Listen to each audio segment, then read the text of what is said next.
সাই স্নিগ্ধার ছোট্ট বাগানে আমি স্নিগ্ধা, আপনাদেরকে সকলকে স্বাগত জানাই।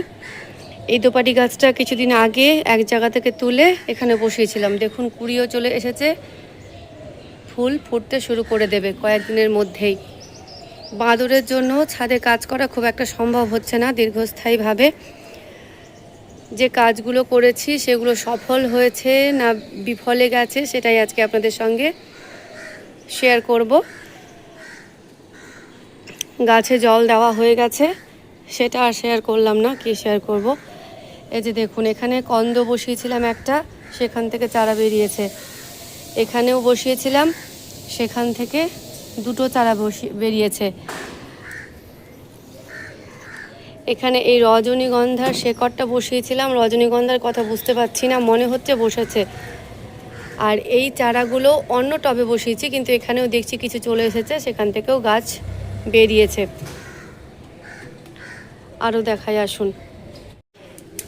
এখানে বিভিন্ন রঙের অপরাজিতার বিচন দিয়েছিলাম, তার থেকে গাছ বেরিয়েছে। আর এখানে মেনলি এই গাছগুলো বিচনগুলো দিয়েছিলাম, যেটা ওখানে বেরিয়েছে। এলাচ কিন্তু এখনও কোনো সাড়া দেয়নি। আর আমার দোপাটিতে দেখুন, আগে ফুল দেওয়া বন্ধই করে দিয়েছিল, একটু একটু করে ফুল দিচ্ছে। বাদুড়ের জন্য কালকে তো পুজোও করতে পারিনি ছাদে। দেখুন ফুল দিয়েছে, একটা দুটো করে আমার অপরাজিতাতে ফুল আসছে। বাদর তাড়ানোর একটি রাস্তা পেয়েছি, দেখি যদি সফল হয় আমি আমার বাগান দুটোই বেঁচে যাব। ও, এটা দেখাতে ভুলে গেছি, দেখুন এখানে একেবারে পচা পচা কন্দগুলো দিয়েছিলাম, তো কোনটা কি ফুল সেটা ভুলে গেছি।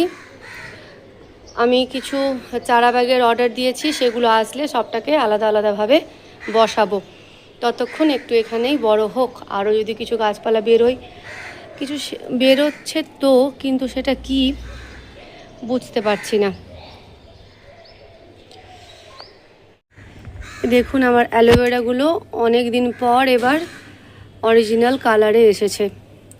কেমন শুকে শুকে গেছিলো, এটাকে ট্রান্সফার করতে পেরেছি, বাকিগুলো করতে পারিনি, আস্তে আস্তে করব। আমার বাবা খুব অসুস্থ, তাই পারছি না, সঙ্গে বাদরের অত্যাচার, দুই মিলিয়ে সম্ভব হচ্ছে না।